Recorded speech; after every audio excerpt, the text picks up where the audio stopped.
जय श्री राम, जय हनुमान, जय बागेश्वर धाम। भक्तों, स्वागत है आप सभी का मेरे सरकार यूट्यूब चैनल में। भक्तों, आज के समय में चमत्कार का जीता जागता नाम है पंडित धीरेन्द्र कृष्ण शास्त्री जी। तो भक्तों, आज हम आपको उनके ही कथा से लिया हुआ एक उपाय बताएंगे जो कि बहुत ही चमत्कारिक उपाय है। अगर आप सही में इस उपाय से 10 लाख भी मांगेंगे तो आपको 10 करोड़ मिलेंगे। लेकिन भक्तों, मन की भावना आपकी सच्ची होनी चाहिए। एक बच्चे की तरह आपका मन निर्मल होना चाहिए। यह जो उपाय है आपके 5-6 काम को पूर्ण करता है। जी हां भक्तों, बहुत ही सरल है और बहुत ही आसान इसे करना है। भक्तों, किसी भी शुभ दिन आप इसको कर सकते हैं। कोई ज्यादा इसमें खर्चा नहीं है। इसमें लगने वाला आपका खर्चा कहे तो आपके घर का जो सामान है उससे ही आपका काम हो जाएगा। तो भक्तों, इससे आपका फायदा क्या क्या होने वाला है, चलिए जानते हैं। भक्तों, ये जो उपाय है जो सन्यासी बाबा के द्वारा बताए गए हैं, उससे आपका पहला तो ये है कि आपके व्यापार में वृद्धि होने लगेगी। दूसरा, अगर कोई आपका पैसा वापस ना कर रहा हो, किसी ने आपके पैसे ले रखे हैं और आपको पैसे लौटाने में आनाकानी करता आ रहा है, तो वह भी इस उपाय से पैसा लौटाएगा।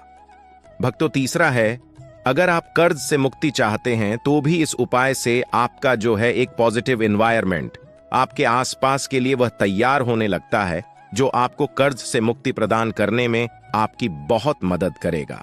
और चौथा जो है वह, अगर आपके घर में पैसा आता है लेकिन टिकता ही नहीं है। भक्तों, ज्यादातर लोगों के घरों की यही परेशानी है कि पैसा आता है पर टिकता नहीं है। आमदनी अठन्नी और खर्चा रुपया हो रहा है, तो आप उससे भी छुटकारा पा सकते हैं।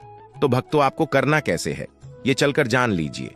अगर आप इस उपाय को करते हैं तो पहले तो सबके घर, फैमिली, सबके परिवार में जो प्रॉब्लम है वो है धन की। भक्तों, किसी भी काम को करने के लिए पैसा चाहिए होता है। तो आपको क्या करना है, इस उपाय को अब ध्यान से सुनिए, स्किप मत कीजिएगा, क्योंकि कोई भी पॉइंट मिस होगा ना तो फिर आप दोबारा कमेंट करके कहेंगे कि मैंने ये प्रयोग किया पर मेरा सफल नहीं हुआ। चलिए भक्तों, उपाय जानते हैं। तो करना कैसे है। इस उपाय को आप किसी भी शुभ दिन कर सकते हैं।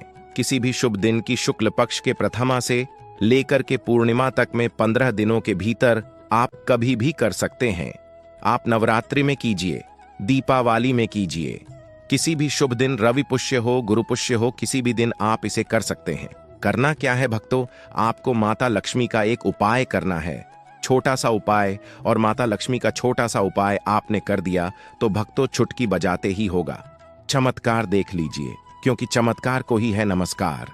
आपको क्या करना है भक्तों, 2-3 चीजें आपको लेनी है। आप सोमवार से लेकर रविवार तक किसी भी दिन इसको कर लीजिए। शुभ दिन करना है। बस आपको एक लाल रंग का कागज ले लेना है। ध्यान से सुनिएगा बातों को भक्तों। एक लाल रंग का कागज ले लीजिए और साथ में आपको क्या लेना है, एक कौड़ी ले लीजिए। माता लक्ष्मी का ही एक कौड़ी है। आपको सारी चीजें स्क्रीन पर दिख जाएंगी। क्या आपको लेना है, पहला लेना है आपको एक लाल रंग का कागज। दूसरा लेना है आपको एक कौड़ी, पीली वाली कौड़ी। आप स्क्रीन पर देखिए कौन सी कौड़ी आपको लानी है। इसकी पीठ जो है वह थोड़ी सी धंसी हुई होती है, अंदर की तरफ गई हुई होती है। वह कौड़ी आपको लेनी है और एक लौंग लेना है। फूल वाला लौंग आप ले लीजिए। आपने ये 3 चीज ले लिया है और चौथा लेना है आपको एक सूखा हुआ रोली, कुमकुम जिसे कहते हैं, वह आप एक ले लीजिए। अब क्या करना है, आप किसी भी दिन, शुभ दिन, आप शाम के समय में, अगर शाम को गोधूली बेला के बाद आप करते हैं तो भी सही है, नहीं तो आप खाना पीना खाने के बाद भी आप एक बार फ्रेश हो जाइए, कपड़े बदल लीजिए और उसके बाद अब माता लक्ष्मी जी की तस्वीर के सामने, फोटो के सामने, मूर्ति के सामने आप बैठ जाइए। और उसके बाद आपको क्या करना है, जो आपके पास रोली या कुमकुम है उसको आप थोड़ा सा गंगा जल डाल करके गीला कर लीजिए। वह आपके उंगली में लगना चाहिए और उससे आपको लिखना है। भक्तों, जो आपने अपने सामने माता लक्ष्मी के सामने आप लाल रंग का जो पेपर लिए हैं उसको रख दीजिए। पेपर आपका एक फुल साइज का होना चाहिए। आप कोई दूसरा वॉलेट पेपर भी ले सकते हैं, फिर पेपर का आधा ले सकते हैं, वह भी काम करेगा उतना ही आपका, क्योंकि यह जो कागज है उसको आपको अपने पर्स में रखना है। अब क्या करना है भक्तों, जो वॉलेट साइज का या फिर जिस साइज का पेपर है उस पर आपको बाएं साइड में आप स्क्रीन पर देखते रहिए। कैसे करना है, बाएं साइड में आपको माता लक्ष्मी का प्रिय जो नंबर है, माता लक्ष्मी का जो भाग्य को खोलने वाला नंबर है, उसे बाएं साइड में आपको लिख लेना है।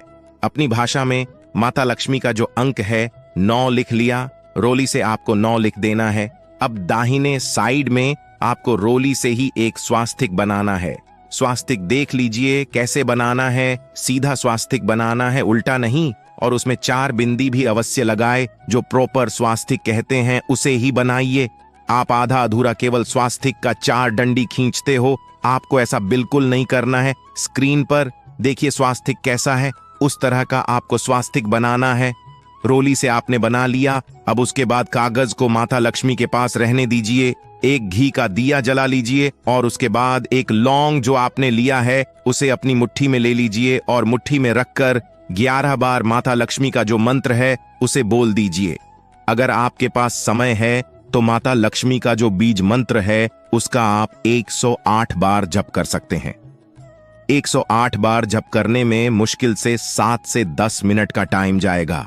भक्तों, अगर आप ज्यादा समय दे सकते हैं तो अच्छी बात है, नहीं तो कम से कम 1 से 11 बार आप माता लक्ष्मी का मंत्र ओम महालक्ष्म्यै नमः स्क्रीन पर आप देख सकते हैं, ये बोल सकते हैं, या फिर माता लक्ष्मी का जो बीज मंत्र है, और बीज मंत्र बहुत चमत्कार करता है। बीज मंत्र जो है वो है माता लक्ष्मी का श्री। स्क्रीन पर आप देख रहे होंगे उसका आप 108 बार जाप कर सकते हैं। अब उसके बाद लौंग को उस कागज के ऊपर रख दीजिए जो कौड़ी है। आपके पास पीली वाली कौड़ी है, उसको भी कागज पर रख दीजिए। दिया आपका जल रहा है। अब जब तक घी का दीपक जलता है बहुत अच्छी बात है। और हाँ भक्तों, दिया जो है वह घी का ही होना चाहिए, दूसरे तेल का नहीं। आपको केवल घी का दीपक ही जलाना है। भक्तों, आपको थोड़ा सा घी के बारे में सचेत रहना होगा। घी आपका वही होना चाहिए जो आप अपने खाने में प्रयोग करते हैं। मतलब साफ घी अब पूजा के लिए जो 100 ग्राम 200 ग्राम घी लाते हैं वह मत लीजिएगा।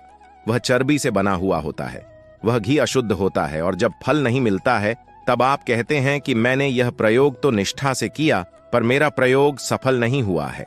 तो भक्तों, आप ध्यान रखिए कि हमेशा गाय के घी का ही प्रयोग करें, आपका कोई भी प्रयोग असफल नहीं होगा। भक्तों, उसके बाद साथ में आप धूप जला सकते हैं। अगरबत्ती नहीं जलानी है, और लोबान की अगरबत्ती या लोबान आपको बिल्कुल भी नहीं जलाना है। हिंदू घरों में यह वर्जित होता है। आप उसके बाद क्या करें भक्तों, आपका जो दिया है वह जल रहा है। जब तक आपका दिया जलता है जलने दीजिए। अब रात को मैं वही सबको सलाह देता हूं कि अगर आप रात को इस प्रयोग को करते हैं तो सोने के बाद रात को दिया जलने दीजिए। जलते जलते वह दिया सुबह तक बुझ जाएगा। उसके बाद सुबह उठ करके आप नहा धोकर फ्रेश होकर के जो आपका कागज है लाल रंग का, उसके ऊपर रखा हुआ लौंग है और उसके ऊपर कौड़ी है। उस कागज के ऊपर लिखा हुआ 9 और स्वास्तिक है। इनको मोड़ करके एक पुड़िया बना लीजिए और उसे आप अपने पर्स में रख लीजिए। प्रयोग संपन्न हो गया है, उसे अब रख लीजिए। अभी इसमें एक और काम करना है भक्तों, जो कि अभी और बताने वाला हूं। आपने हाथ धोकर अपने पर्स में उस पुड़िया को रख लिया, या फिर इसको आप अपने अलमारी में भी, या फिर इसे आप अपने गल्ले में भी रख सकते हैं। अगर आप व्यापार करते हैं तो इसे आप अपने गल्ले में भी रख सकते हैं। धूप दीप दिखाकर अगरबत्ती नहीं दिखाना है। और तीसरा काम भक्तों, अब अगला काम क्या करना है। अगर आपका कर्जा नहीं पूरा हो रहा है तो आपको क्या करना है, पीपल का एक पत्ता लीजिए, साफ पत्ता लीजिए। यह प्रयोग भी आप शुभ दिन कर सकते हैं, या फिर अच्छा होगा कि आप मंगलवार के दिन करें, क्योंकि यह प्रयोग आपको हनुमान जी के लिए करना है। मंगलवार के दिन हनुमान जी के मंदिर में चले जाइए। जाने से पहले एक पीपल का नया पत्ता ले लीजिए, साफ सुथरा, कहीं से कटा फटा ना हो, उसे गंगा जल से धो लीजिए। उसके बाद भक्तों, मंदिर में ही जाकर के आपको हनुमान जी के मंदिर में जा करके उस पत्ते के ऊपर श्री राम लिखना है। आपने लिख दिया, सिंदूर के मदद से पीला वाला सिंदूर लीजिए। पीले वाले सिंदूर में थोड़ा सा घी मिला दीजिए और घी मिला करके आप मंदिर में ही आपको श्री राम लिखना है। और उसके साथ में आपको क्या करना है, श्री राम लिख करके एक लौंग उस पीपल के पत्ते में लपेट करके आपको बीड़ा बना लेना है। जैसे पान का बीड़ा बनता है उसी प्रकार आपको बीड़ा बना लेना है। जैसा भी बने, आपकी अपनी श्रद्धा है, क्योंकि भक्तों पूजा श्रद्धा भाव की होती है। जैसा भी बने आपको बनाकर हनुमान जी के चरणों में समर्पित कर दीजिए। पीपल के पत्ते का आपने वह छड़ा दिया है। अब उसके बाद क्या करना है, वहीं पर हनुमान जी के मंदिर में ही बैठ करके आपको हनुमान चालीसा का पाठ करना है।